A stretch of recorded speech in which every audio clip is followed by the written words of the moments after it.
ಕನ್ನಡ. ಕಸ್ತೂರಿ ನುಡಿದು ಕರುಣಾಳು ಮಣ್ಣಿದು. ಚಿಂತಿಸು, ವಂದಿಸು, ಪೂಜಿಸು, ಪೂಜಿಸು.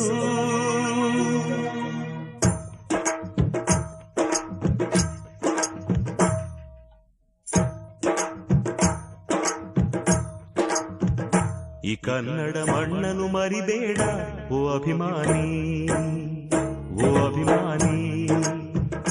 ಈ ಮಣ್ಣಿನ ಹೆಣ್ಣನ್ನು ಜರಿಬೇಡ ಓ ಅಭಿಮಾನಿ, ಓ ಅಭಿಮಾನಿ. ಸುಸಂಸ್ಕೃತ ಚರಿತೆಯ ತಾಯ್ನಾಡು, ಮಹೋನ್ನತ ಕಲೆಗಳ ನೆಲೆಬೀಡು.